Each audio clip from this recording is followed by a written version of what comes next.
What's up guys, and welcome to another video. So it's been quite a while since I started any upgrades or anything on the controller. So I thought the past few weeks and month may be quite a good opportunity to see what can I improve on this thing. So here we have the good old fabled homemade controller with quite a few additions. So you see these two buttons right here? That's an addition. And we've got an entire bunch of buttons at the back right here. I'll be explaining what each and every one of those are going to be doing mapped onto a Assetto Corsa, and we'll be putting this to the test. So in total I've added 10 buttons onto this thing, and I'll be walking you through every change that I've made so far, and perhaps a few pictures would come up right now on the screen of the photos I took of inside of this thing.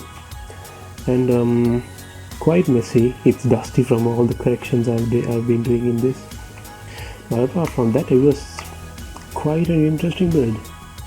And I've taken out certain things as well. This switch and these switches and this LED as well, I simply didn't need it. It wasn't functional either, so might as well take it out. So here goes the coding. So right here you can see this IDE, and on this IDE you will see everything is almost the same, except we've added this entire list of code. So so we can use buttons from 2 to 15 on this, and I've used all of them, and that's the maximum we can do with our hardware.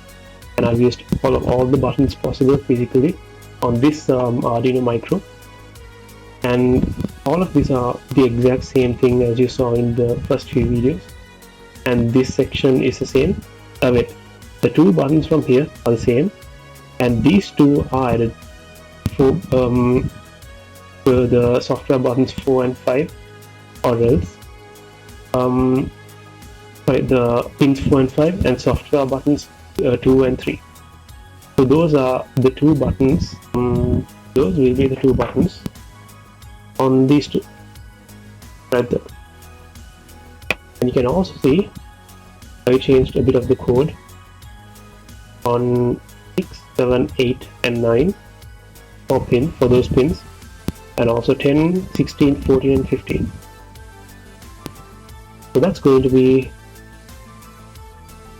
these are going to be up to 9 right here, these buttons 6, 7, 8 and 9, and this is going to be 10, 16, 14 and 15. So altogether that's plus 10 buttons for this entire controller. So why do I have this many buttons?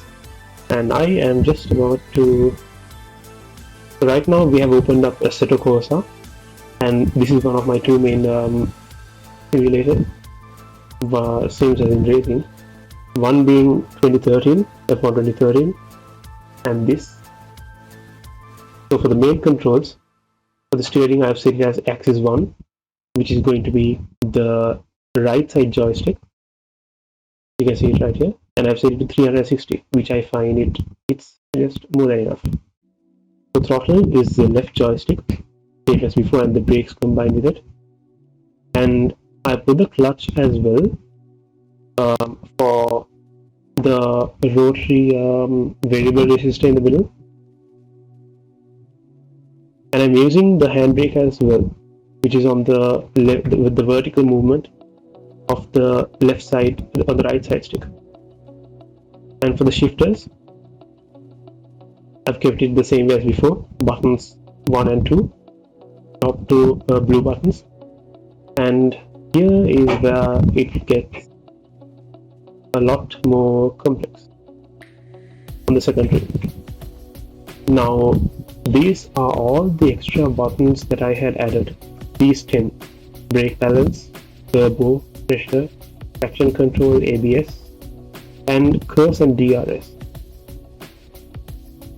So those are going to be pretty useful when you're on the road, and you just need to basically take your hand, if you have to take your hands off the controller it might just be a slight bit of a hassle. So you might as well keep your hands on the controller and it's on board.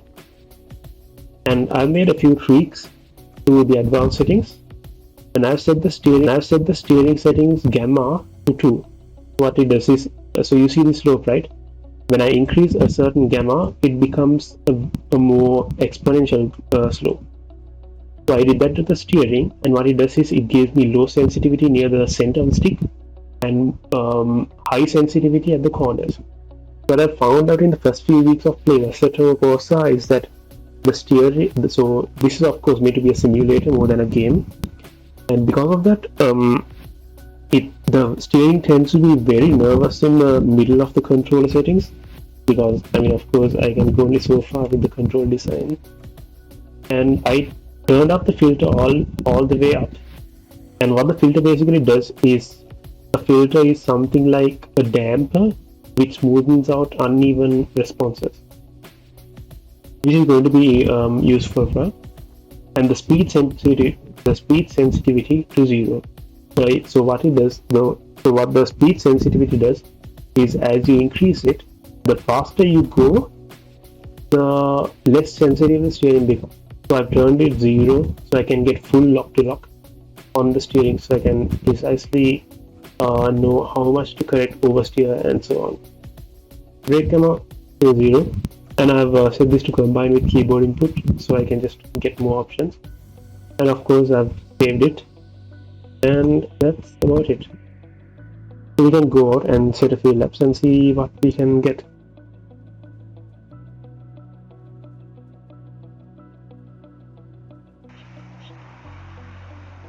And out we go in the Mercedes-Benz C9 LM to show you guys what exactly the controller does with regard to the controls I have currently assigned to it. And we are in Le Mans in this car. And for the setup, I will be using the last setup I used for this track. Everything is almost the same, except I've changed up the gearing a bit and set this to 374. This gets up to a really high speed, or maybe even a tiny bit less would be okay. So, soft tires, all of these are controllable by the buttons. Zero as it is. All of these are default. Of course, they are going to be much better setup than what we might make. But for right now, we'll set as the default setup. And the brake pads, this can be controlled by the buttons of the controller or default. And everything works. Toggle, steering, handbrake, and the clutch as well.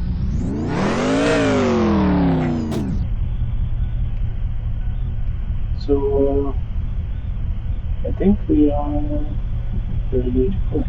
At this point, I think the main issue with the recording was that the game itself was so insanely loud. I really forgot to turn down the master volume, and this is what happened. I'll be doing a voiceover through the entire race, so you can at least understand what's been going on. But here's me doing the first few corners of France.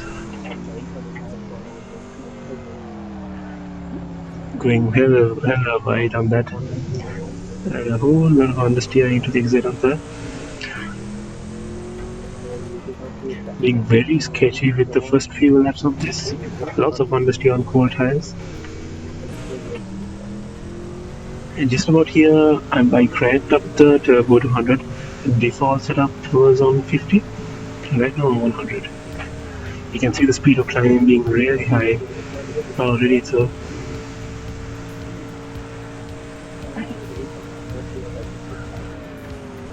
brake very early. Always better earlier than late.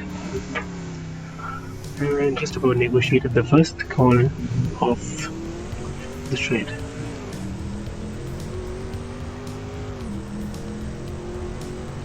In race stream, this car actually goes to 290 kilometers an hour in Le Mans with the low downforce setup, and already we got to 360s.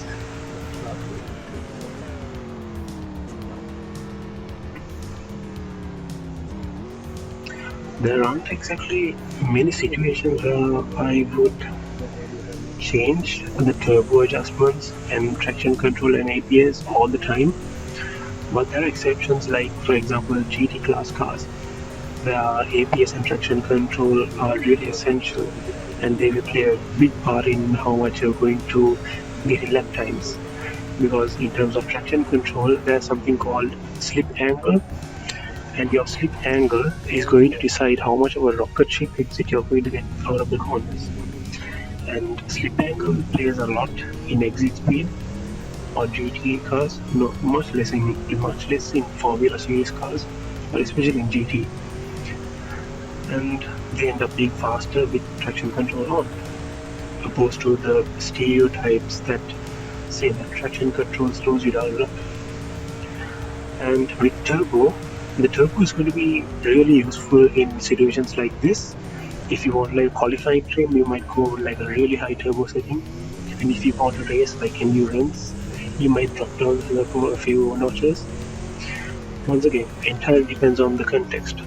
And context is one of the most important things when setting up a car, or let's say a choice of car in a race. So there you have it. And regarding this project, and I think this is a good time to say a massive thank you to all of you who have stayed with me through the entire channel and just been watching all my videos of an absolute pleb running around the streets of the races. And I will definitely try to do lots of different content. I've been working on a few videos of Valorant as well. A lot of you guys have been taking up on it. But anyways, a huge thank you to all of you guys who have been supporting me right throughout. Thank you.